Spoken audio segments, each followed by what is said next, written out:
Hey everybody, welcome back to the Fin Factor. I'm Paul. I'm Aaron. This is episode number 254. We are on, correct? All right, very good. Hey guys, thanks for joining us. I guess we're going to start talking about some of the Sharks preseason games that are happening here, along with some other things. Actually, some topics that we don't even know yet because we're waiting for you guys to give us some of those topics in the chat, which would be awesome because that's what the show is all about. It's all about getting you guys in here and chatting with us. So if you can, please jump in, get your Sharks friends and family in here, retweet, repost, tap them on the shoulder, whatever it takes. Get some more folks in here. We have a good conversation. It makes it a lot more fun. Aaron, anything you want to throw to the people here, just saying hello or whatever else? No, hello. No? Taylor just said, are you watching the Cowboys-Packers game? No, we are here.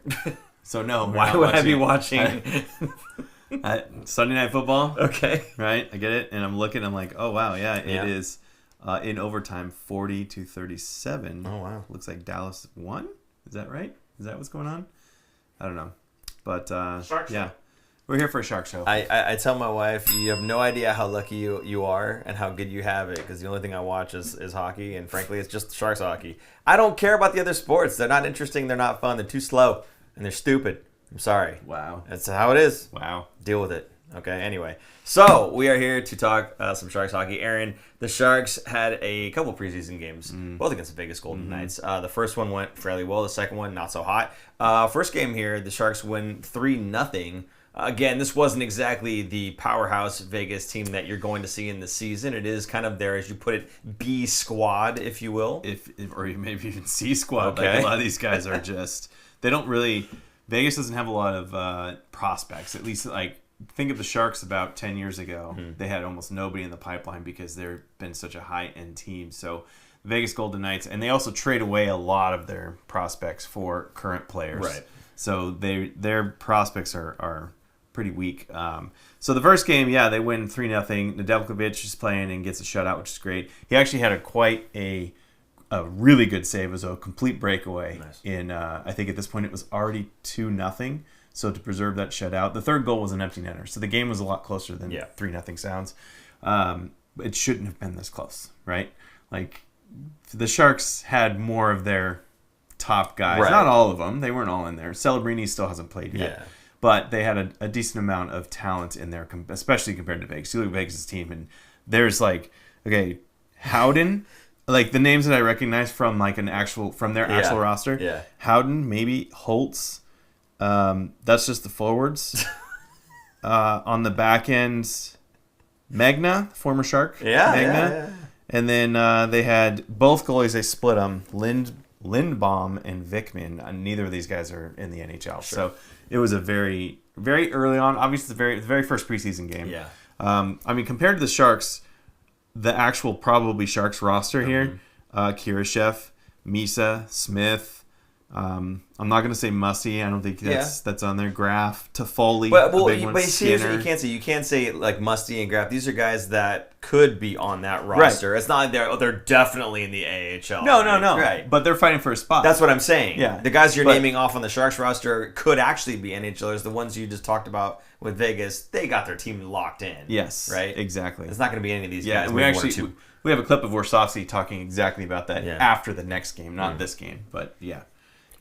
Of note, when you take a look at the names for the Sharks that put goals up, right? You got Klingberg, you got Skinner, you got Toffoli on the empty netter, right? Nice to see those guys getting on the score sheet, don't get me wrong.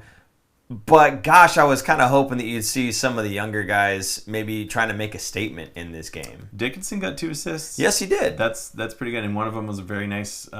This guy, I'm excited about Dickinson because he creates absolute chaos in the offensive zone. Defensively, it's going to take some time because he's so young and it's hard to play defense in the NHL. But offensively, this kid is super gifted, and it is seriously, when you watch him in the zone, he pinches so high, like he's behind the net a lot of the time, but he's creating things and making things happen. And again, just creates absolute chaos in the offensive zone in a good way for the Sharks. So he's fun to watch. He's exciting. But he's also going to be one of those players that everyone is like pulling their hair out, screaming like "stay back" on defense, kind of thing, right? Like, because he's going to get burned at some point in the NHL, at some point in his career, maybe multiple times over in one season, especially early on. So people will probably be a little not upset, but just going, oh boy, here we go. Here we go. So, here we go. but we're saying that it was closer. It was like a 2-0 game essentially because of the empty netter, right? Mm-hmm. You're saying Dickinson had 2 assists. One of them was on the empty netter. Are we going to count that? Yeah. They don't ask how. I know. Just how many. Saying. Hey, you know what I will say, and a lot of you guys are going to be, like, your minds are about to be blown here, okay? I will say the Will Smith secondary assist. This is a secondary assist. This is the type of secondary assist that I like, that I count. That isn't one I just touched the puck and give it to somebody else and they did the work. That was Skinner's goal. This is him. Yeah, this is when Dickinson. He passed it to Dickinson. Right. He hit the brakes, wheeled back on the wall, protected the puck, and then found Dickinson streaking in. So, I mean, good on Dickinson for jumping in the play. But that is an example of a secondary assist that I'm like, yay, that's a good one, right? As opposed to just, I touched the puck and someone else did all the work for me, right? He did the work in this case. Absolutely. And he because of that play, the primary assist was able to happen, right? So that's what I'm saying. So, good on Will Smith right there for that little wheel around. Now, there's tons of other issues. We're not going to jump into that right now. It's fine. But that was an example. I know we've talked about this before with secondary assists, like with, what's his name, Lane Hudson. Yes. You know, if Lane Hudson was doing that on every secondary assist, fine. He was doing a lot of that. No, he was not. We just like to give him a lot. No, he wasn't. Lies. Ben and Gunsry, hooray, a live show. This is all we do is live shows, Ben.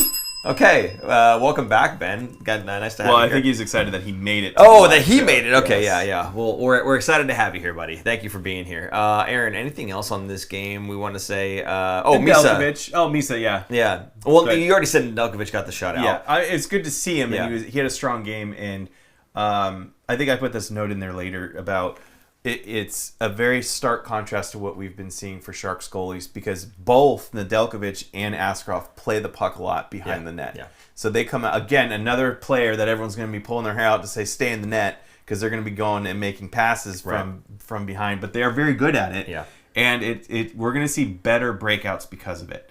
So they're going to be able to control the puck and get it to their defenseman to get it out of the zone. Yeah. So I think we had this as a note for later on, but since we're talking about it now anyway, absolutely. It's kind of like having a third defenseman back there, not playing defense necessarily, although he is the last line of defense. But I'm saying in terms of the breakout, the puck movement and whatnot, when you've got a goaltender that can find other guys to move the puck up and out of the zone, it's just one more like lane that you have to try to cover, right? Instead of the defender being back there and trying to make a pass to either the defender or the wing, now you've got the goalie who can make a pass to either a defender or the wing, right? So it just causes a little bit more anxiety, I think, for the forecheckers. You know, trying to get, where's this puck going to go now? Because now there's another outlet, right? Yes, you don't want to get beat off walls, that's for sure. So it's nice to have guys that can move the puck. Absolutely. And over and under for 1 goal for Nedeljkovic because he has scored a goal in the Yes, NHL. he scored a goalie goal. Now, Nick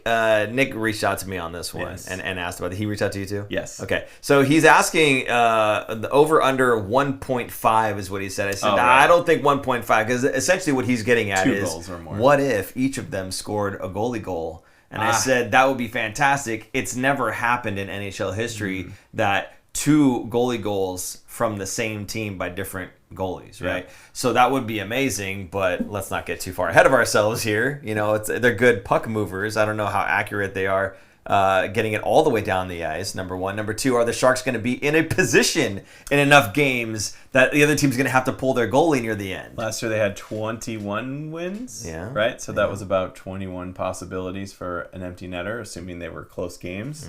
So this year, maybe we'll get 25 to 30 wins, so maybe a little bit more chances than last year, but who knows? Yeah. That's a next week show when we do our predictions. Yeah, we need to do a show on predictions for sure. By the way, if there are any specific predictions you'd like us to kind of throw out there, go ahead and put that in the chat there down below, and maybe we'll take a look at those and see if we can integrate those into our document. We have the document there. Okay, the last thing about this game, was there anything else? I don't think there was. So just Misa. Just Misa. Misa having the second most time on ice for forwards. Right. Behind Kurashev. Most was Kurashev, which is, honestly, good to see Kurashev getting the time out there. I'm excited about him. I'm expecting kind of big things from that guy. Yeah.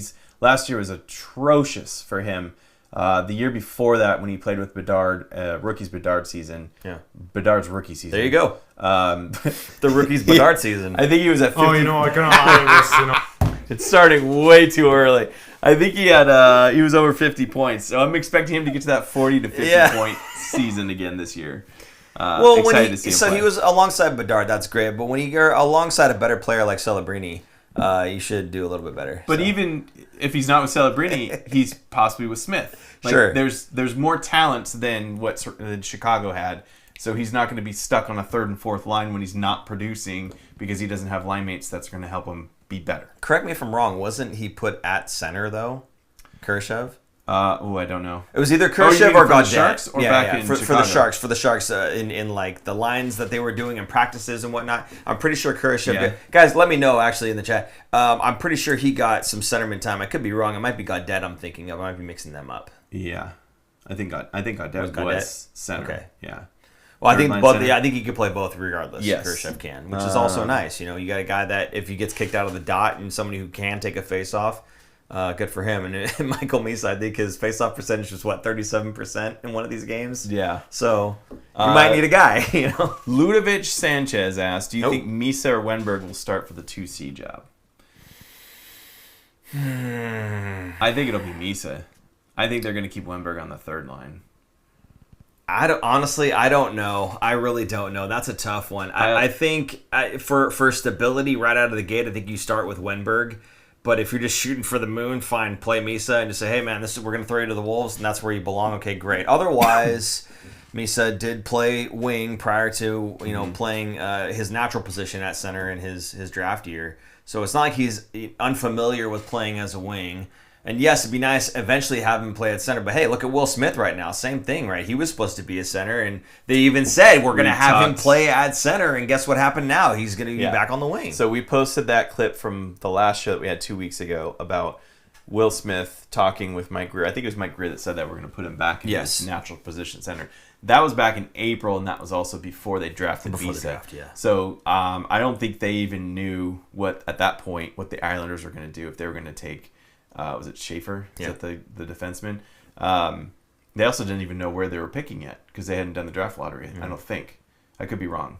But regardless, I think because they did draft Misa, who is a very responsible center, similar to Celebrini, obviously not the same caliber, but up there for a very responsible, will be the future 2C. I think that did make it so that they're like, Will Smith, you don't need to be center. You could be a winger. And I think it's going to be like the Joe Pavelski when there was Pavelski and Marlowe and Thornton and Hurdle, like all these guys, right? They're playing. And Couture. Yeah. You have two centers at all time, two natural centers at all time on the ice to take faceoffs. So I think like you just rattled off 5 centers in the top 6. Yeah, that's right? Ridiculous. Exactly. Like that's what they're kind of building right here. So positions aren't going to matter that much, and they're going to be able to cover each other. Yeah, I think for stability, I would put Wenberg in there first. 2C? 2C. But I wouldn't put Misa at 3C. I'd put Misa on the wing. I'd still have Misa in the top 6, and I'd put him with guys that are skill guys, where he belongs. He's responsible defensively. You know, you said something about he's not quite in the same caliber as Celebrini, and I would agree. Right now, I would agree. But let's not forget, this is a guy who had exceptional status. That's what the other 7 in his 77 stands for. 7 being birth year. The other 7 is the 7th player to have exceptional status. Mm-hmm. This kid is really, really good. And he may not be a Celebrini right now, or the same type that Celebrini was right after his draft year. Mm-hmm. But he's going to be very good and probably very close. You know what I mean? So I don't think that Michael Misa is going to be kind of... I mean, he'll probably end up playing second fiddle to Celebrini for his career, kind of like a Crosby-Malkin situation there. But by himself, he's going to be a fantastic player. Think of him like Tavares. He's been compared to Tavares a lot because Tavares also had that exceptional status, like the same kind of thing. Their career trajectory, almost the same amount of points too. So, but Tavares is an excellent center, all-star center. I wouldn't say he's a superstar. Maybe for like a year or two he was a superstar, but he was never like Crosby or Ovechkin, right? Where they're making all-star teams every single year. Like he makes it a handful of years. Kind of like Couture, right? Very, very good. I'm not discounting it, but they're just not in that upper echelon, and that's okay because the Sharks don't need him to be. They have Celebrini already. Mm-hmm. So I'm excited about Misa, and I'm excited about the depth that the Sharks have at center in the future. It is kind of disgusting. The embarrassment of riches that they're going to have with these prospects, especially when they start hitting more and more. So I guess to answer that question, I would start with Wenberg, but as soon as Misa feels up to task, if you will, I'd throw him back in there at center and let him run. I think it's going to be kind of a rotating, depending on how he's getting along and the treatment of. Go ahead. Speaking of Wenberg, actually, there was an article, probably Sheng Peng, who put this out. By the way, San Jose Hockey Now, awesome stuff. Check them out. He was talking about Wenberg and how Wenberg was quoted saying he wants to be here. He understands how the business is, and look, whatever happens, happens. I'm focused on the here and the now, but I would like to stay here. So I don't know if he could potentially be kind of like that Granlund type of player for the Sharks, although Granlund played higher up in the lineup than 3C. But that would be great to have him longer term. I've really enjoyed watching him play, and I think he's brought a lot to the group, both on and off the ice. Yes. Thank you for your contribution to that. Sorry. I'm trying to read these at the same time. Go ahead. What's funny? I was laughing because where did it go? Just absolutely freaking embarrassing. He goes, yes. Ben and Gunsry. They're like the helicopter line back in the day. No wings. That's what I was laughing at. Nice. That was in my head. I'm sorry. Excellent. It's fantastic. Okay. Are we done with the Sharks Vegas first game? Okay. Yeah, let's go to the second Sharks Vegas second game. The Heritage jersey. They did not wear the Heritage jersey. No. I thought they were going to for some reason. I thought that was announced that they were going to be wearing it. No. But they announced it that day. Okay. But So we're not going to make that point then, because that did not happen. But the Sharks in this game lose. You said 2-1. Yes, it seems close. And now Warsofsky very upset. It seemed with this game. It was a little bit closer than maybe his words would describe, being that they only lost by 1. They looked flat. Okay, like no energy, just kind of going through the motions. Askarov stood out. This game should have been out of hand the other way around. Okay. Like Vegas should have scored a lot more goals. He did a fantastic job, and it made me very excited for a full season of Askarov. The 2 goals they scored on him were both screens. He couldn't really do much. One was on the power play, and the other was a weird kind of floater with a screen, so he never saw it, and he goes down and covers everything low. So I think a lot of the goals that he's going to be giving up this season are going to be exactly that, screens. He's going to need to do a better job of finding the puck, fighting through the screen to find the puck of where it's going. Yeah. But a lot of guys are going to be shooting high on him because of that. Well, you know who's going to be helping him out with that? A lot of UFA 1 year. Yeah, that guy right there. A lot of big, strong UFA after this season defensemen who maybe have something to prove, and are going to be shoving those guys out of the front of the net.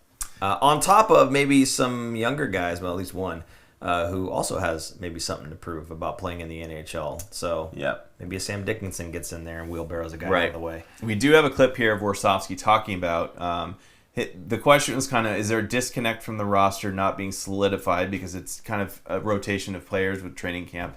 And do you set your expectations high? Like, does it matter? So this is his response from this. I think it's a little bit of both. Obviously, there's a little bit of change in some systems that we're doing that we're trying to work through. Obviously, our lines have changed quite, often and through day to day. But at the end of the day, you got to compete. That team did not have many NHL players over there, and they all competed us. They all worked us. There were guys their team's pretty much set in Vegas, and you would think that there's 20 jobs available. That's the way I would just watch that. Not hungry enough, right? They just did not play like they're trying to make the roster, whereas the Vegas guys work their tails off. Yeah. And there's practically no openings on the Vegas roster because they're all, like you said, they're all pretty much set. They're all, first through fourth lines and probably other defensive pairings are set for Vegas. Most of those guys didn't even play. Yeah. So these guys are just kind of fighting for the scraps here to be that seventh defenseman or that person scratch so they can get in the lineup maybe during the season. Yeah. And they worked their tails off and beat the Sharks. Yeah, I mean, what he said, it sounded like there was 20 spots available, right? Mm-hmm. Whereas with Vegas, there may only be one. Now, maybe that breeds harder competition when you've only got a limited number of slots available. Like on the Vegas team, if they only have one guy that they're looking for on like the fourth line, you got an entire team of AHLers that are trying to kill it so that they can get seen and get thrown onto that one spot. Whereas with the Sharks, I mean, yeah, there's quite a few open spots, and you would think that would mean that more guys are competing for a better opportunity. It's not like you're trying to beat out like everybody on your roster. You only need to beat out a good handful of them to really get an idea of, okay, I can be, up with that team, up in the NHL. I don't want to play in the AHL. I don't want to go back to juniors or whatever. I want to be with them. I know part of what people are going to say is, well, it's just preseason, right? But there's a difference. It's just preseason works when you're just looking at the score, right? Okay, who cares? They lost 2-1. Who cares? It's preseason. Okay, great. But it doesn't work when you talk about the effort, when you're talking about the heart and the drive and the urgency that the players are playing with. It doesn't matter if it's just preseason or not. This is the time to show what you're capable of. If anything, you should be overachieving in these preseason games as a guy who's fighting for a spot. So to hear that, it looked like there were 20 jobs open and available. Yeah, obviously he was not very impressed with his squad. And, I'm sure there's, some guys in here who are going to be on the NHL roster, of course. And again, a handful of guys that are probably going to be fighting for it. But when you're going up against a team that you should be better than, and it's funny because it's the Vegas Golden Knights, but again, it's their prospects that are like not really good prospects. You would think they're like third and fourth line guys, exactly. You would think that we'd be able to push through and kind of dominate a little bit more. As you said, it should have been a swing the other way, the way Askarov was playing. So. Yes. One thing I did not get a clip of is him also talking about the penalties. They took a lot of dumb penalties, stick infraction penalties, just, not moving their feet, getting out of position, and being lazy. And it cost them because they were in the box a lot in this game. So they could never really kind of get their feet moving because they were constantly killing penalties. So that was a momentum killer for this game. Extremely disappointing. Yes. And there's a note here. Ben just said, "Oh boy, after just a year behind the bench, Warsaw looks aged from last year." That's bottom of the standing stress can do. There you go. Yeah. Same for us. Same for us. Yeah. Yes. God, man. Yeah, I think we should look back at our first episodes and see how much it's changed. Oh my God. Dear God. So different. I had. Gray. Yeah. I didn't have more hair. Yeah, that's true. Aaron probably looks more similar to himself. Yeah. So I do have another clip here of Warsofsky. He was asked specifically about Dickinson and Misa and how he thought they looked in the game. So here's what Warsofsky said about these two guys specifically. I thought Misa tried to do some good things. We just couldn't really create much. But he's in the right spots. He's trying. He's trying to get more engaged physically. We'll look at the film. I thought Sand had some moments where you could see the potential and the things that we're asking him to do, and there's some moments we need to learn from. See, and that's what I want to hear more than anything else about Misa, at least, right? Yep. He's trying. He's in the right position. You could see him working right. I'd much rather see that and have a 2-1 loss or him not get on the scoreboard, right? I'd rather see that. Because at least the effort is there, and you know that that's what you're going to get out of that player as the season goes on. He's going to get better. Yes. So promising to hear that from the coach talking about Michael Misa. And he looked good. He didn't look out of place. He looked like he belonged. So I was happy with it because I was afraid he was going to be over his head a little bit. But he looked good. And I think Dickinson has been looking better and better as well. Yeah. Excited about him. I really do think he can crack this lineup. And I think he should. Yeah. I think... sending him back right now at this point, because he can't go to the AHL, right? He has to go back to his junior team. Same with Misa. Yeah, if the CBA did that rule early, then it wouldn't be a problem. But yeah, you're right. So otherwise, what are you going to do? Go back to the O and just dominate again? Yeah. I guess it just doesn't make sense. No. Again, if they've done it for Will Smith, I think these guys look like they're on the cusp of being ready for the show. It doesn't really make sense to me. Like with Will Smith, he went back and he went to the NCAA.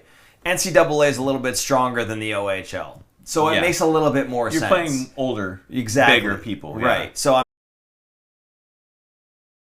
AHL and NHL, if you were just talking about those 4 leagues. So it makes more sense if you can't make the NHL and you're not allowed to go to the AHL. NCAA is not bad, but to go all the way back to the O when you're already dominating that just doesn't make sense. And you'd be your over age year, right? Like that's just, you're really going to dominate, and it's really going to be just, it won't be fun. So I don't know. I'm still of the mind that both of these guys are going to make the team.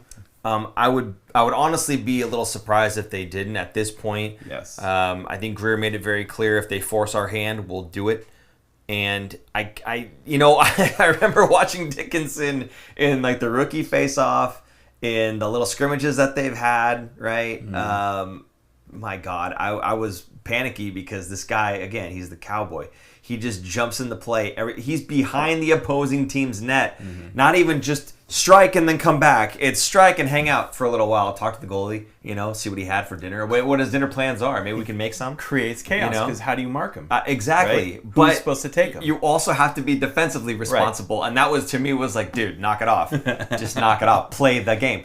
But these preseason games, yes, he's creating offense, but it seems like he's being a little bit more responsible defensively at the same time. Yes. So I don't know if that was his like a growth that he's had in the last couple like weeks or so, or if again he was just kind of having fun during those other games, the rookie face-off and whatever else. Maybe he's just having a good time, and now that it's preseason, it's like, okay, time to lock in. I don't know, but whatever it is, I think it seems to be working for him.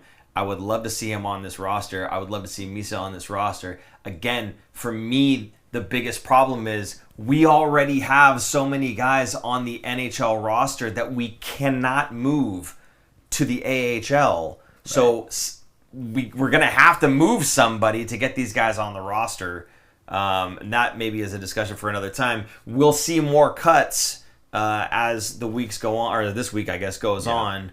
And we get ready for actual regular season play. They've already pared it down quite a bit, but nothing too notable of the cuts. There's some names that we recognize, but there's no surprise. Exactly, no surprise. That's the word we're looking for.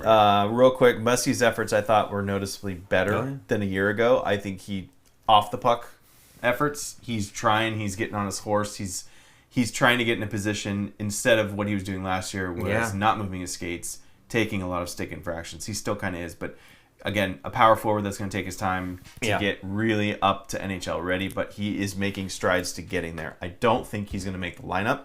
I think he will be going to the CUDA, and that's a good thing for him because he's going to get some top-line minutes in the CUDA. I'm very excited for the CUDA because they are going to be so good. Yeah. They were good last year. I mean, this year they won't have Askarov, but they're still going to be a very good team with a lot more talent coming in from overseas that are now eligible to play in the NHL, and they're going to be good. But one thing, I was going to do roll call now, since we're talking about these two, Misa and Dickinson. Roll call. Tell us what city you're watching us from, and do you think Misa and Dickinson are going to be cracking this lineup? Bill Morgan. Misa just doesn't look ready, but neither did Will Smith until 40 games or so last year. Yeah. I think we talked about this. He's probably going to get that same treatment that Will Smith did. I hope he does. Yeah, I don't see why they wouldn't. The Sharks, in my opinion, and again, we're not doing our prediction show, but I'll give you a prediction for now. I don't think they're making playoffs. I know, shocker, right?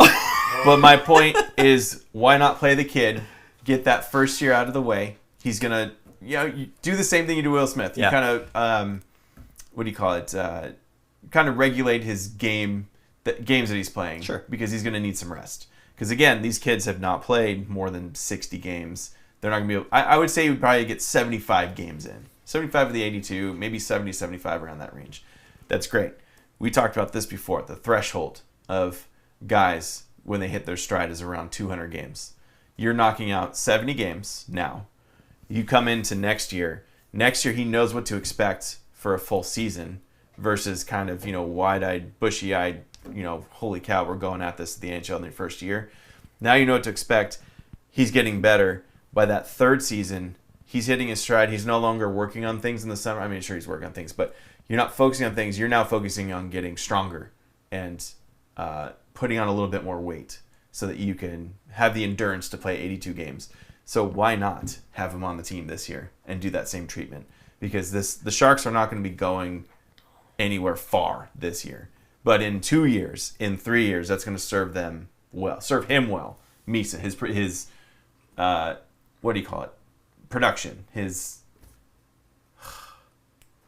brain just stopped. Development. Development. There you go. You know, a lot last month. I didn't realize he was looking to me for Development. help. Development. Development. Paul's just like, I'm like, I want you to make your points. I don't want to interrupt you. No, go ahead. Okay. No, that's what I was saying at the time. Right. Anyway, regardless, I'm mostly in agreement here, right? I think you absolutely do give him the same treatment. And the reason is not because, well, you gave it to Will Smith, so he needs to give, it's not that. It's not like what's fair kind of thing. It's the kid, in my opinion, has more tools already than Will Smith did coming into his rookie season. Mm-hmm. Y'all can get mad at me if you want. I'm kind of the mind that he has more tools than Will Smith does right now, because I don't see Will Smith as good defensively. I see him trying to jump to cheat for offense a lot. Now, maybe they're trying to do that on purpose, and that's part of the game plan. Great. So here's the thing. My son's team, when they play, they do the same thing. When there's a controlled breakout, we have the puck, it's not under contention, we definitely have it, and we have time to break out. Then they will stretch the wings, right? And you'll see that. You'll see other teams do it. Okay, we'll stretch them out. Why? It pushes the defense back. It opens up the zone so that you can get your passes up and out of the zone and get through the neutral zone and get out, right? I see Will doing this, jumping out of the zone before we even have the puck. There's no control. We just hope that we have the puck, and he's already taken off through the neutral zone. That is called cheating for offense. Now, again, maybe that's what they're asking him to do. Totally fine. Okay, great, whatever. But for me, I look at Michael Misa, and I look at not just the offense that he brings, I look at the defensive side of the game that he brings as well. He seems to play a more honest game. He's still very fast. He has no problem with using his body to separate other players from puck. He has no problem using his body to protect, not just wheeling around like I talked about Will Smith earlier. Did a great job, wheeled back, got the puck towards the wall, had his back to the defender so that the puck is protected, did a great job. Michael Misa does the same types of things, but he's not afraid to also take a bump. Now, that may change when it's a grown man giving you that bump, but who knows? Right. So I think that Misa brings even more than Will Smith did, and potentially as much, if not more, than Will Smith does. Right. Now, Smith might be more honed because he's had NHL caliber games, sure. But as far as the skill set and the player, I think Misa might even be just a little bit better. You think Misa's kind of a blend of Smith and Celebrini? I don't even know he's a blend of Smith and Celebrini, because there's really nothing that Smith does that Celebrini can't do. Right. You understand what I mean? I'm talking in terms of play style. Like, he's He's responsible defensively, like Celebrini is. Probably not as good as Celebrini, because Celebrini is just excellent at it. But worldly. He also has, and again, not that Celebrini doesn't have Will Smith's skill, but Will Smith's shot, I think his wrist shot is better than Celebrini's. I say his shot is very good. I don't know about comparing the two of them necessarily, and I certainly wouldn't know to compare it to Misa. For me, Misa is Celebrini light, and I don't mean like a lot light. I mean he's close light. Having those two guys, I mean, it's gonna be nasty. Looking down the road, right, in a couple years when they're actually growing and stronger and bigger and hitting their prime, it's going to be nasty for other teams to come through. And it's like you hear, Misa was the number 2 overall pick. He was the number 1 forward in the draft. And there's the debate between those two. Yeah, and you just took the 2 best forwards year after year. You took the 2 best forwards year after year in the draft. Like, that's fantastic. I understand people are going to be like, Misa's not quite at the level of Celebrini. Give him a year. Give him 2 years. He might catch up and he might surprise you. Yeah. Again, when I talk about exceptional status, it's not just, he has exceptional status, he should be better, he should be really good. No, it's the work ethic that got him to that point. That he was a really young kid, a really young player, and he has the passion for the game to get that good that early in his career. That, to me, is the promising thing, right? That having that exceptional status, that's what it is. It's the work ethic that he's got. This kid's going to blow your mind, I'm telling you. Yes, everybody loves Celebrini, and I do too, but I'm telling you, Misa's not going to be far behind him. He's not. He's going to have that drive, and with the two of them together, they're probably going to be sharing workouts and whatnot. They're going to be just together, just the tandem just growing. It's going to be nasty. Dylan just said, even if Misa isn't scoring, he's defensively sound enough to stay on the roster till the pucks start going in. So That's trust, yes, right? Yeah, absolutely. I think that 100% for me, Misa makes this team. Dickinson should make this team. That I'm not really 100% sure on, but I'd love to see him make the team. To me, again, it doesn't make sense. It doesn't make sense for him to go back to the O. I just don't. To the London Knights. I don't see The only it. way I would see it is if he was a complete disaster. Like Sure. in these preseason games, Yeah. right? And in training camp. I'm not saying they're handing it to him, but if they weren't going to hand it to him, if you kind of looked at it with even just your eye test, you're like, this isn't going so well. So the only problem, again, is that you've already got too many guys on the roster. You've got like 8 defenders, who none of which you can push to the AHL without having to go through waivers, and you've got, what did we say, 18 or I forget what 15 forwards, something like that. We have a lot of forwards. Now somebody else already put it in the chat saying I could do without Ty Dellandrea. I could do without Barclay Goodrow. You're not going to end up moving Goodrow because it's just not going to happen. They like Goodrow too much. For what reason, I'm not sure. He did not have a good game in this last game. No? He took a lot of penalties, a lot of dumb penalties, and was kind of almost called out for it. Like, just without saying his name. Yeah. Was when what? Sorry, I you can finish your thought, or we can do this right now. What do you want to do? Warsofsky was talking about stick infractions Okay. and dumb things. It was mostly Goodrow there. Yeah. Go ahead. And the stick infractions are just, I'm not moving my feet. There's no urgency, so Hooking. I'm reaching. And Right? again, stick infractions: hooking, slashing, tripping. Yeah, those are the main ones. Yeah. Peter St. John says, I'm remembering Paul running around the room high-fiving when we won the Mac lottery last year. Did you do that for Misa too? So if that is your way of trying to dig at me, saying that I think Misa's going to be great, but I didn't run around high-fiving everybody, what I'll remind you of, Peter St. John, is that we had a crowd for the Mac one, and we didn't have a crowd. We were just in the arena, the 3 of us sitting there. If you remember, though, I did make my dad joke, which I'll spare you guys and not say that one again. But I was very happy to get Michael Misa. I actually wanted Misa more than I wanted Schaefer. I know we need help defensively. I get it. But I have a lot of trust in Dickinson. And honestly, I'm just waiting for Luca Cagnoni to make his breakout here. Yeah. He's going to play another year in the AHL, I feel. And then after that, I just don't know. He's a little guy, but he's an animal. I think he's the first guy called up when Klingberg gets hurt. And guess what? Klingberg is hurt right now. Okay, so you keep talking about IR stuff. Okay, but here's the problem. Again, you still have too many players, even if he's on the IR. I'm saying during the season, they're going to have to move somebody to start prior to. Right. Yeah. So it'll be set by then. But the first player up, I think, from the AHL, or even as a reward if he's playing lights out in the AHL, and the Sharks are struggling a little bit, especially in the power play, they're going to call him up. You know what would be interesting, actually, is you give Dickinson a game, and then you put him on the bench, you call up Cagnoni, give him a game, and you can put him back down in the AHL. You can kind of cycle those guys in if you really wanted to as well. So that way, both of the rookies are getting a little bit of time. You're not overworking anyone in particular, right? And you really don't have to fly Cagnoni anywhere. You just walk him down the hallway, right? So such a cool thing having both of the Sharks and the Barracuda in San Jose. Interesting to talk about that because they did change a rule this year. There's no more paper transactions. Like, if you call somebody up from the AHL, you know, they would call them up and then send them down. Like, no, like, you have to actually have them on your roster and in practice or something. There's a new rule now. Like, you can't just, on paper, call someone up and send someone down and do that stuff that every team does to kind of, you know, fudge the cap, you know, just a little bit, just enough, just a little every day.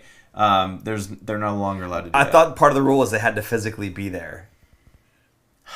If that's part of the rule. Practice or something. There's some rule. You can't just do it like everyone's been doing it. I mean, for the Sharks it's easy because it's the same facility. Yeah. But if they're on the road, that's a different story too. But some other teams, like we talked with Jack Thompson in our interview, he was in the Tampa Bay Lightning organization, but their AHL team was, where was it? It was Syracuse? Yeah, I think it was Syracuse, New York. So very, very far, right? Like that's So no more of that going on. Any other comments on the roll call question here you want to go through?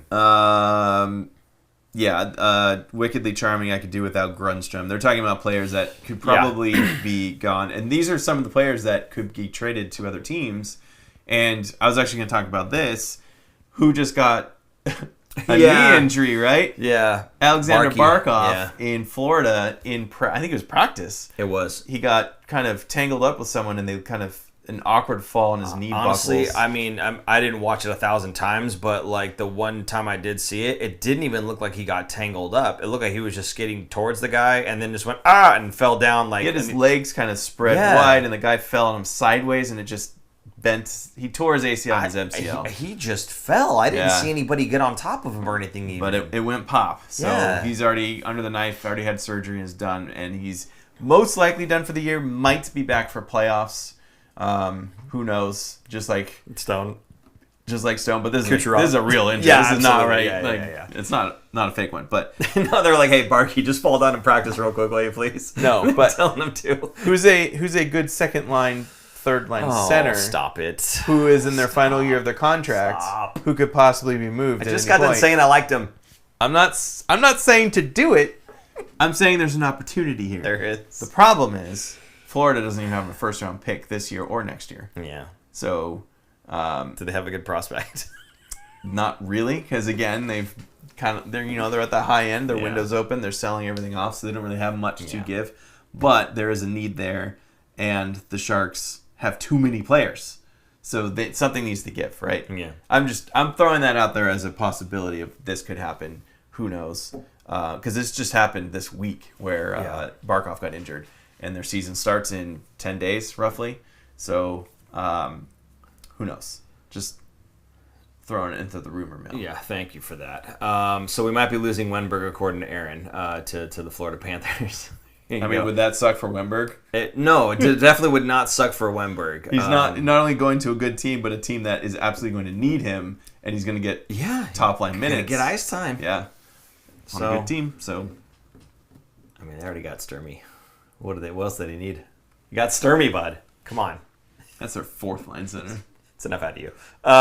So, yeah, I mean, that's something to look out for, I suppose. But, yeah, everybody talking about Grundstrom and Delandria, Goodrow. I mean, these are some guys that, yes, if we're going to have to move at least two, I think. Yeah. If you're talking about getting Misa on the roster and then just having, even two scratches and then a third one's got to be a defender. If you're talking about loading up your roster, 23-man roster, you're still going to have to unload a couple of guys. So something's got to give, right? Now maybe, Florida comes calling about Wenberg. Okay, great.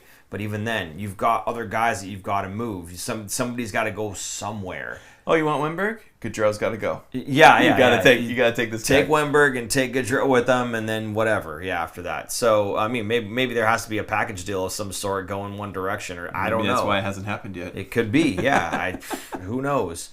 But Sturm is back in Minnesota. He's not in Florida anymore. Oh, that's right. I forgot. Yeah. Colin, thank you, Colin, for Thank you, Colin. Appreciate that. And Cameron also just said it. Yeah, just come in, win a cup, and then move on. That's how I do it. Come on. Hey, speaking about thank you for Players for the Wild. Speaking about players who were playing with teams that they've played with before, Marc-Andre Fleury, did you catch this? Well, he suited up and played a preseason game? Suited. So normally what they would do is they'll sign him to a one-day contract and then he retires as a Penguin in this case, right? They're like, no, we don't want you to do that. We want you to play a preseason game. And he went out and he played just the third period, I think is what it was. Made 8 saves. No goals. And yeah, it's just really cool to see him doing that. Now, again, Shark Show, I get it. But you know what? Credit where credit's due and respect where it's deserved. Marc-Andre Fleury, a hell of a career. It was awesome to see just a little bit of the clips and whatnot of how the Pittsburgh fans kind of just revered him and showed him all that love and everything. So good on you, Pittsburgh fans. I still hate you guys. But that was really cool, the way that you guys kind of accepted him right on back. It was cool seeing him in black and gold for that one last game. Yeah. Anyway, moving on from that. So Sharks have a new jersey. Yes. The new sort of. A new old jersey with a little, slight take on it, on what it was. This is, you got a picture of this, the new Heritage jersey. They wore this between 98 and 2007. So there's a lot of players here that, a lot of old players here. Let me pull up this names here. There's a bunch of lists of, let's see. Oh, so for this year, what they're going to do, they're going to wear these for 4 games. There's the October 30th against the Devils, November 20th against the Kings, December 3rd against the Capitals, and March 1st against the Winnipeg Jets. Now, each of these games, they're going to have alumni come out, which is pretty cool. So the first game is going to have Jeff Friesen, Kyle McLaren, and Mark Smith. The second game will be Joe Thornton Hall of Fame celebration game, which is awesome. Yeah. The third game is going to be Patrick Marleau, Nabokov, and Mike Ricci coming out in their jerseys. And March 1st, big one here, Scott Hannon, Owen Nolan, and Scott Thornton, who is also one of my favorite players, Scott Thornton. Yeah. I thought he was fantastic when he played here. I'm a little disappointed that Vinny Damphus is not coming. That was one of my favorites in this era of Sharks jerseys, if you will.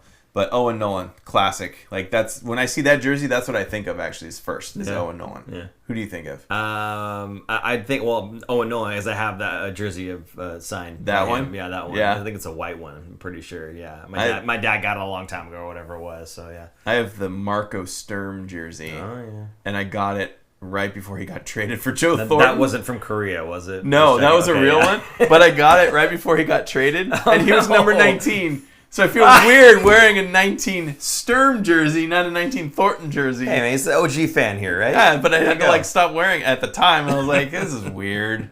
Thanks a lot, Sharks. Just change the nameplate. I could have, yeah. But it is that jersey, which is cool. But the 19 is still signed by Sturm. That'd be hilarious. Yeah, that would be good. Well, Shang, if I knew that answer, then I wouldn't have. We would have started off better. So when Aaron was rattling off those names there, I made a face at one of them, and is when you said Kyle McLaren. I went ooh, like that. And I was talking because I'm trying to get my son to be a little bit more physical when he plays, right? He's not super aggressive. He's a nice kid.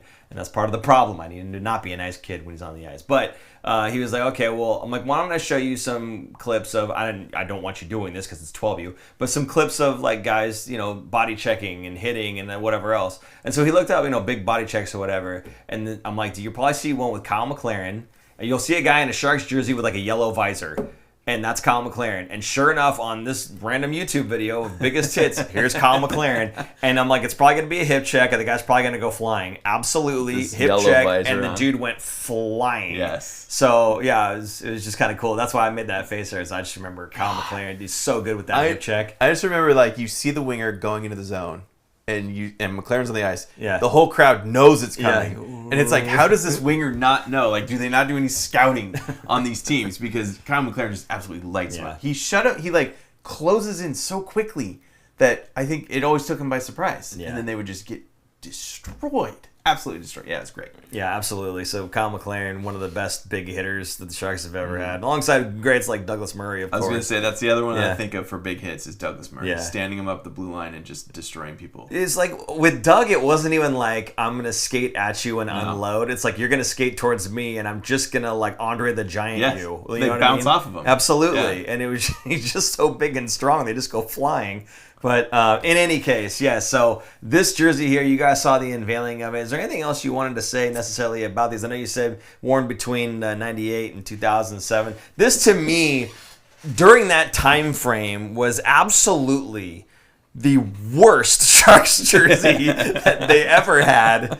And I was so glad when they moved away from it after the fact. But looking at it, it's just like, God, this thing is just disgusting. Why would they do that to these jerseys? I didn't love terrible. Them. I didn't love them. You remember when they kind of had a shimmer to them, I think, for 1 year? Yes. The silver part on their shoulders. Right. They kind of muted it later. So, but the funny thing is, looking at the Heritage 2.0. So looking at these, I'm like, wow, that actually looks pretty good. Now, maybe that has just grown on me, and from many years of playing NHL with Aaron and Nick, we use those jerseys sometimes because we were like, Sharks, but whatever, for our special team or whatever it was. Maybe it's just kind of grown on me, but I mean, those actually look pretty clean. They look pretty good. I like them. Well, they are updated. So it's not the exact same jersey. Yeah. There's some little nuances to it, and I think, the material's a lot lighter than what it was. I would hope so. The one that I had is so thick and so heavy, and I'm not even playing. It's probably lighter because Fanatics forgot to stitch all of it, and the weight is gone. Much, yes. Burn! Anyway, okay, there's the 4 nights you talked about that. Is there anything else you want to say about the Heritage jerseys? How do you feel about them? It's all right. Am I going to buy one? No, I already have one. Oh, that's true. Why would I want another one? So, yeah, it's all right. All right, good. Moving on? I'd rather have, their original jersey, which they've already done a few years ago. Yeah. They already redid that one. But, what do you want to see? I also give me something very different. Instead of going backwards, let's go forward for a third jersey and do something very different. I love the one that had the circle logo. That was different. Yes. That's the first time they ever didn't have the shark biting the stick logo. Maybe do one that just says San Jose going down it, or like New York does. Yeah, something that looks like a classy original 6 type jersey. Yeah, that's old, like an old, very old time kind of jersey, but with a fresh look to it. Yeah. I don't know. I can appreciate that it's called the Heritage 2.0, and then you are going backwards. But what is the whole mantra for the Sharks? And Jonathan Becker, you're listening, I'm sure. What's the whole mantra for the Sharks? Their hashtag on Twitter. The future is teal. The future is teal, right? Right. Why are we going backwards? Heritage. Let's go future. Let's go forward, like as you just said. So I would very much like to see maybe next season they do a third jersey of sorts that is kind of a little bit more forward thinking as opposed to always relying on backwards. Now, I do appreciate, though, because it is a 35-year thing. They are, celebrating history and heritage. I get that. And I love that they're bringing back the alumni to kind of help out with this stuff, too. I think they're doing a lot more alumni stuff than I feel like they have in the past. Yeah, in a good way. I think it's awesome. But I think when you've got this many young players, and again, your whole the motto for the club is the future is teal. Let's try to be a little bit more future thinking, forward thinking, as opposed to always leaning back on the old days. Like, you're gonna get people that are interested in the old days, the glory days, the old players, and man, those guys were awesome. You're gonna get a lot of that. I'm one of them. But again, we've got a good, great young crop of players. Yes. Let's focus on those guys, I think, a little bit more too. It could be coming, not this year, maybe next year, or maybe in 2 years. Outdoor classic game with the Sharks in it. I could see that happening because they have such. Did you see this thing last week where they polled a couple players, NHL players, and said who's the future face of the NHL? And it was Bedard, Celebrini, and I forgot the third person. I forgot the third one too, but it was Celebrini. Celebrini was like 24 of the 30 votes or something like that of from NHL players, right? Mm-hmm. So he is seen as the future of the future face of the NHL. So it is going to be good things coming to the Sharks. I'll say this: it's going to be different. It's going to be very different. Well, I mean, so we had big players like Joe Thornton, right? Big name players, and there's up for a lot of scrutiny. And we've heard people, saying from other teams saying their thing about Joe Thornton. And for us, we've certainly said our share about guys like Cindy Crosby and other players that maybe we've kind of poked and prodded at. It's going to be a little different having Macklin Celebrini. He is going to be the focal point of the league. You look at guys like Connor McDavid, right? And the whole thing in the locker room where he was crying to his team about it's not good enough or whatever else. And the Edmonton fans thought that was leadership, and everybody else is looking at it going, no, he's just crying. He needs to mature a little bit. That's not captaincy right there. That's just him crying about it. For me, that was like kind of like his dad's expectations pouring all out at once for like a decade's worth of like young hockey that he had to watch, or his kid go through. So I don't know. I think it's going to be very different seeing other teams' fan bases just dogpiling on Macklin for any little thing that goes wrong. Every year that goes by where we don't win a cup or whatever it is, it's just going to be a dogpile on this poor guy. So definitely, it'll be weird because we haven't kind of had that top echelon player, the face of the league player. I mean, there's Joe Thornton, but he wasn't drafted. He wasn't by the face of the either. league, and he wasn't drafted by the Sharks. True, good point. Yeah, so it's anyway. Very different. Going along with this New Jersey is a new logo at center ice. We got a picture of this here. This thing is kind of weird. It's kind they're supposed to be gills. The blue lines going around are gills, and there's 35 of them to represent the 35 years. I mean, it kind of looks like the Shark logo got smashed on the ice and it's breaking, or it's like a sun behind it and it's shining. I don't know. It looks like more heritage going back in time to when they had wagon wheels is what it looks like to me. I don't know. I'm not sure exactly what's going on. Look, I hate that I'm trashing everything that they're doing, but like I don't know. I don't really care for it myself. But that's me. Maybe you guys love it. That's fantastic. And who honestly won't care at all is the players. They're just going to be out there playing the game. So whatever, it doesn't matter to them. But I don't know, as a fan, I look at stuff like this and I go, I see that you're trying to do something new and it's just, I don't know, some of the stuff just doesn't hit, and that's okay. Not all of it's going to. Yep. but it does, to me, that doesn't enhance the experience. I think it looks nice, though, he says. Does it spin? Does it spin? Exactly. It's for hey, robot. if it's spun underneath the ice, then now you got something. We try to psych out the opponents, right, during the face-off. They go, what is going on, you know? But no, I mean, like, I think it's cool that they're trying new stuff to try to make things different and fresh. For me, it just, I don't know, it doesn't really hit. Yeah. I don't know. Yeah. All right, let's move on to End. I'm done. Fiend. Okay. Short show. Yeah, short show. Notable cuts. Yes. No, not real surprises. Right. Ravensbergen, sorry, the yeah. goalie, the first round draft pick from this last Ravens draft. cheeseburger. a Oh, guy I'm who's gonna lie, it was, he's going to be good. He's very young. No reason to keep him in camp. Right. They have enough goalies. They're sending him back so he can get his season Yeah. going. Matthias Havlid, I was a little surprised about, but he needs more time, I think, on the smaller ice. Yeah, I think we talked about him last show, and I had said, you know, he's not a guy that I think is going to make it, but he's at least got his name in the hat, right? Yes, the SHL is European ice, and it's wider, and he has to have time on North American ice instead, right, to get used to that. I get that. At the same time, it is men that he's playing with. Right. It's not like it's a bunch of teenagers. So nice to see him getting that experience at least. But I do like that he was at least kind of putting his name in the hat as far as guys to be looking out for. Now, this could be a guy who gets his time in the AHL, figures himself out, not just necessarily the size of the rink and how to play on the narrower ice, but the other aspects of the game that he needs to work. He's going to hone that skill in the AHL. There's a lot of guys, I mean, Colin Graff, one of them, saying, you know, it's a fantastic experience and it allows you to really hone in on the things that you really do need to hone in on at a level that's just below the NHL level, so you can kind of work that stuff out of your game or into your game depending on whatever it is. So for him to be able to have a shot playing the AHL is still going to be very good for him. But I guarantee you, he's one of those guys that's on defense that the Sharks are going to be watching for that call up if somebody needs to come up. So good on him. But yes, absolutely, he'll need some cut off the roster. Yeah, he'll need some seasoning. He's still 21, 22. Yeah. Second round draft pick from Mike Greer's first ever draft, being the San Jose Sharks GM, and that was one where he traded down to get Beasted, instead of keeping the 12th or 13th overall, I think that they had. So a second round draft pick. This kid should crack an NHL roster at some point. Just going to need, especially for defensemen, not a high draft pick, not a big dude either. I don't think so.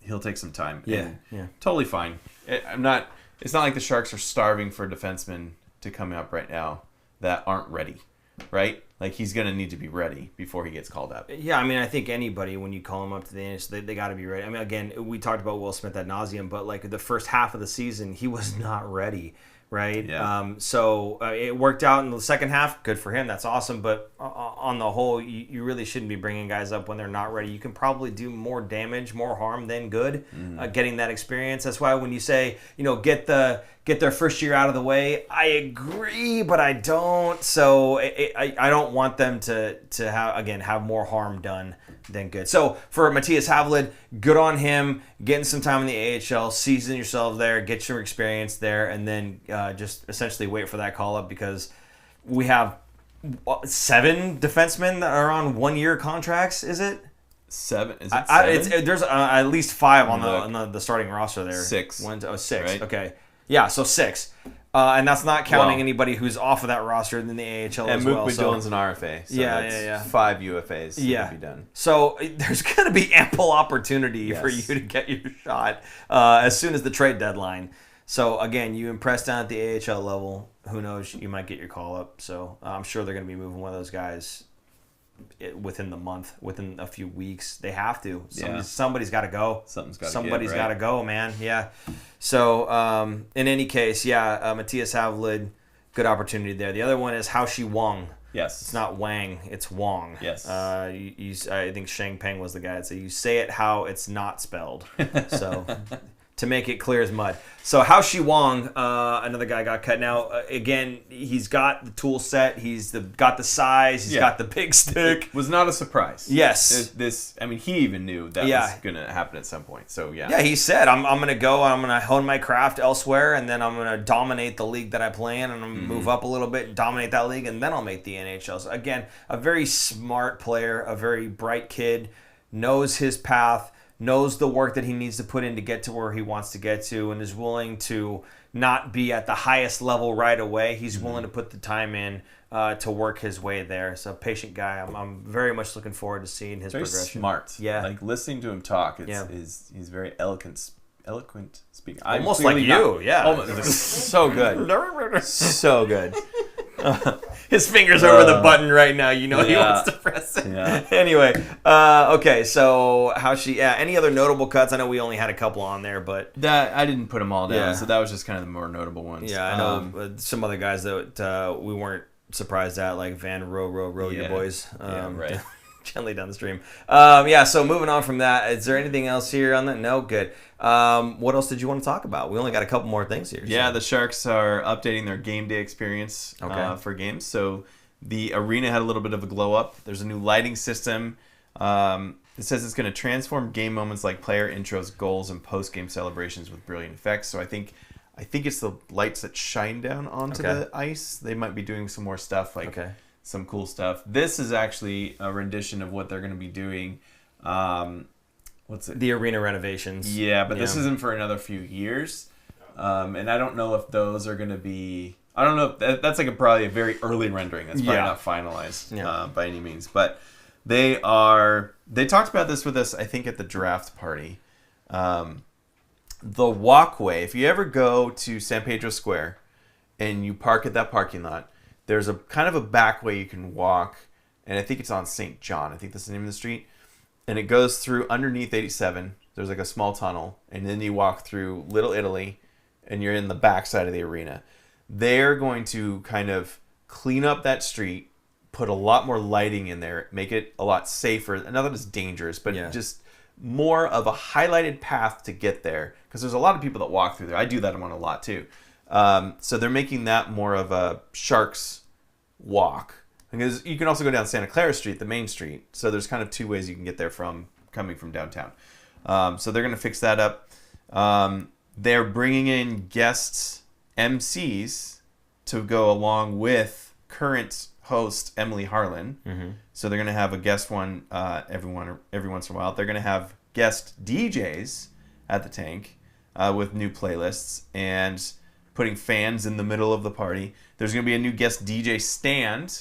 I'm going to guess that's kind of like what the Barracuda do. Don't they have somebody up top in the middle behind the goal? Or maybe that is the Sharks that do that already. But so they're going to have some more cool stuff. I like when they bring in a band, like a live band. I think that's cool because they're playing cover songs. Yeah. But it's a live band, in the breaks, in between commercial breaks and whatever. Yeah. Metallica. No big deal. They're going to do a lot more watch parties outside of the arena and around the Bay Area, the greater Bay Area. They're trying to do a lot more outreach to other communities where you wouldn't necessarily be easily able to come to the arena to watch games in person. So they're going to host, like official host parties or viewing parties. And S.J. Sharkey is now in the Hall of Fame, the mascot Hall of Fame. So they're going to do some stuff for that. Yeah. They're adding some more bike parking, like electric bike parking out front. So they're starting to work on creating updating the arena. Maybe not big things, but little things right now. Yeah. And the big thing's going to come in a couple more years. But slowly adding to certain things to make the game day more exciting, a little bit fresher. How do you feel about the majority of this stuff? Is this going to enhance your experience? I think so. It's going to be different because I feel like every time I go to the Sharks game, I'm like, I already know what's going to happen. Mm-hmm. The music to me was stale. It was like the same. It was never different music. It was always the same music. Okay. I mean, I liked most of the music, but it was just kind of like, okay, like I went to Seattle Kraken game last year. The Sharks played up there. And it was a very different experience in the arena, in a good way. Like it wasn't.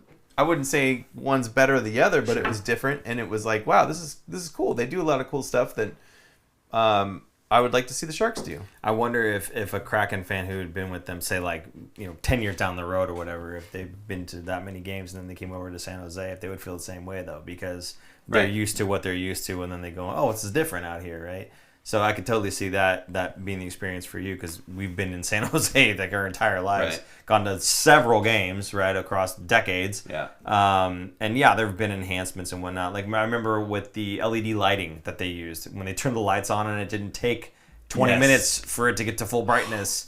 Right? During the national anthem, right? Yeah. It would be low, and then it would just slowly come back. Over the course of, a couple of minutes or so, and it would finally get bright enough. Then it was just like, okay, we have LED lighting, now boom, done. It's bright. Imagine that. And LED lights were in San Jose like that. Come on. That's something you wouldn't think about. Yeah. Like you read about it like I just did, and you're kind of like, oh, that's not that exciting. But then you actually experience, you're like, whoa, that was cool. So the lights on the seats that they have, right? Yep. The different color lights and stuff. Again, very cool, I guess. The funny thing is you really get that experience when they were bad, because there weren't many people in the seats and you could see the lights. When people are sitting in the seats, you don't really even get to see the lights. Yeah. So I don't know. I'm not sure how many of these enhancements are really going to do it for me in terms of enhancing the experience at the tank. I will say this, though. I appreciate that they are trying something different. I appreciate that they're at least attempting to do something different. Now, whether or not any of this stuff actually hits, if you don't make that walk, then that whole path that you were just talking about doesn't do anything for you, right? If when they score a goal, or they do some special lighting thing, if they're not scoring that night that much, then that doesn't really do it for you, right? Okay, I get that stuff, but I guess the sentiment is they're trying. They're at least willing to put some work into trying to enhance that experience. Yeah. For the fans and whatnot, so I can at least appreciate that. Now, as the years go on here and they continue doing renovations, more of this stuff is going to be happening to take advantage of the renovations that they've done, the new capabilities that they will have. So you can see right now with the kind of the bones that they have to work with, and they haven't really done any renovations yet in terms of the new plan of renovations, and they're already starting to do some of this stuff. It kind of bodes well for the future in terms of what they'll be willing to do for the fan experience. So if you're not going to games right now, hopefully the idea is the team will get better, yes. But then also when you do go, the arena will be renovated. You'll have some new experiences there, and it'll be a much more fun environment for you in a couple years. So good for them, at least starting now, at least, I suppose, is where I was going with that. So it's not getting worse. It's not getting worse. It's getting better. That is true. Okay. Anything else about the updated fan experience? No? I just wanted to highlight a couple of those things. Okay. Yeah. Thank you for that. The last thing we have here, and usually this is the part that I kick over to Aaron because I have nothing to do with this, but today, and only today, today's the day. I am fantasy hockey god. Is that you, or is that a new sound effect? Okay, so Aaron here is going to grab the Stanley Cup that he's got. Now, prior to the show, and this, my friends, is why we were late doing the show, is because Aaron had to handwrite all of these. Now, I'm actually going to read off every single one of these right now, so you guys know the names that are in here. There's no funny business going on. I've got one for each of you guys. What's going to happen is I'm going to determine the fantasy draft order. And we're going to start backwards. So 12th overall versus... So what I want to do is I want to read off these names. It might take a little bit. I'm sorry. So Anthony, the North. Yep. You're going in the cup. Kiki is alive. You're going in the cup. Yeah. Steve, Father Thornton's children. You're going in the cup. Some good names. Some good names here. Devereaux, I think his name was Dev, right? His team name was Dev. He hasn't created it yet. Okay. He just joined in. Travis, shake that Askarov. Oh boy, getting a little risque over here. Aaron, good team name. My team is okay. TFF Aaron. TFF Aaron. Bored. I might change that. Taylor, look at this photograph. It should be look at this Colin graph, but that's okay. We'll go with that. Tyler. Smelabrisa, and then a bunch of numbers. 217, 77, I think. Yeah, do you get it? 217? No, 271. 271, 77. Smelabrisa. Smith, Celebrini. I like it. Very good. Well done. Kellen, GMMG whiteboard. Okay. Kellen. GM Mike Greer's whiteboard. No, I got that. Yeah. Thank you. Graham's Slammers. Okay, well, you need 2 M's, Graham. Yeah. And Slammers. Slammers. I spelled it correctly. No, you spelled it Slammers. No, that's how he spells it. Yes. Okay. Nicholas Dirty Celebrini. Okay. And then last one here is Mike. New team. Perfect name, Mike. Again, just joins. He hasn't created a name yet. Okay, so I am going to be mixing these up like so. We did not have time to do the algorithm like they do for the draft party with all the balls and stuff that get dropped out. The machine didn't arrive in time. Okay, so I'm just pulling, right? Okay, Pull it out. I'm This just is gonna number pull 12. One. Here it goes. Number 12, Nicholas Dirty Celebrini, I think. Yeah, so there you go. 1 down. Mix these back up again. Okay, this is for number 11. This is the anticipation building. That's a red ball. That's a red ball. Kellen, GMMG whiteboard. There you go. I think we need a contingency here, by the way. Or I don't know if you get the first overall, it can't be. It simply cannot be. Why not? That's my rules. Anthony, the North. There you go. I don't know if you guys can see it. That's 10th. Okay, whatever. Well, I want to show them so that they know I'm not lying. Something. It's a little easier to mix these up now. It's not the World Cup. This one. Dang it. Devereaux. There you are. 9. Yep, 9. All right. I'll use the right hand this time. Maybe I'll get Aaron. Oh, I pulled 2. Gotta redo Cheater. it. Gotta redo it. Cheater. No, one was stuck inside the other. What am I supposed to do here? Okay, this one. Steve. Father Thornton's children. There you go. Aaron's getting first. Mike, new team. What are we on now? 7. That was 7. Oh my god. I'm trying to find Aaron's right now. In my mind, Believe me, he I'm does trying- not want me to get first overall I'm pick. trying. You have impeachable character. No one accused you. Yes, they would. Travis, shake that Askarov. There you go. Oh my goodness. 5th. No. Kiki is alive. 5th. How have I not pulled yours yet? This is ridiculous. I'm like literally in my head. I want to pull his. This is fantastic. I love it.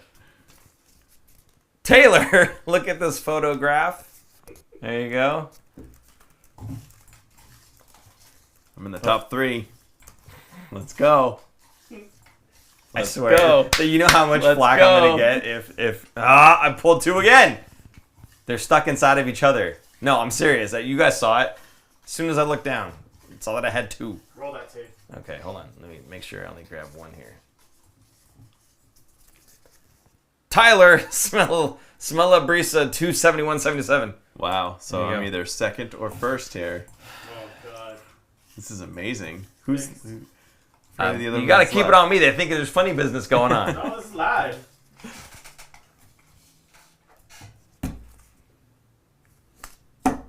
This one here This is for is second number overall. 2 right Yeah. here. Yeah, So yeah. this one here, we do it the draft lottery, is the number 1 pick. The number 1 pick goes to Graham. Graham Slamers, which means Aaron.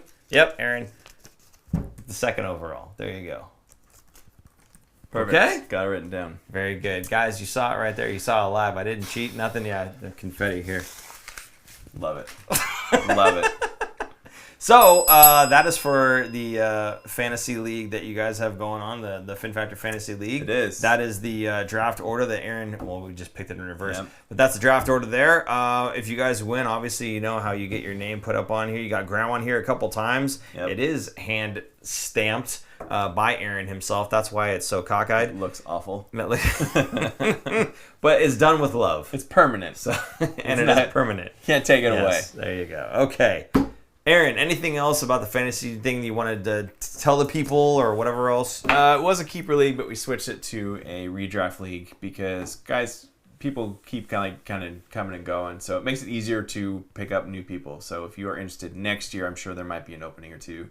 But it's fun, and there's a good group of people. A lot of them are regulars in the channel, and there's a chat function in Fantrax that we play through, and it is just all day going. It's great in a good way. Like, it's a bunch of Sharks fans talking about Sharks hockey. So, How much did Graham pay you?